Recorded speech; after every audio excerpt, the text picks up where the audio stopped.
सबसे पहले आपको बताएं, लाहौर समेत मुल्क के मुख्तलिफ शहरों में मूसलाधार बारिश से जल थल एक हो गया है। मुख्तलिफ इलाकों में मुतादिद फीडर ट्रिप करने से बिजली का निज़ाम दरहम बरहम हो गया। सूबे भर के मुख्तलिफ हादसात में 3 अफराद जान बहक हुए। समंदरी में मकान की छत गिर गई, बाप बेटा जान से गए। मुरीदके में करंट लगने से नौजवान जान बहक हो गया। वजीर आला पंजाब मरीम नवाज ने हादसात में जान बहक होने वालों की अमवात पर दुख का इजहार किया है। पंजाब में मानसून का जोरदार स्पेल, शहर सड़कें गलियां तालाब बन गई। लाहौर के मुख्तलिफ इलाकों में मूसलाधार बारिश से जल थल एक हो गया। सदर, लॉरेंस रोड और जेल रोड के तरफ मूसलाधार बारिश से नशेबी इलाके सरेआब आ गए। सरगोदा, मुल्तान, फैसलाबाद, पाकपतन में भी बादल जमकर बरसे। मुल्तान में बारिश का 30 साल रिकॉर्ड टूट गया। शहर में 130 मिलीमीटर की बारिश के दौरान सड़कें और गलियां पानी में डूब गईं। रावलपिंडी में भी मूसलाधार बारिश से हर तरफ पानी पानी हो गया।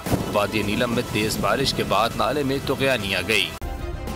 सब्सक्राइब करें और बेल दबाएं ताकि कोई खबर रह न जाए।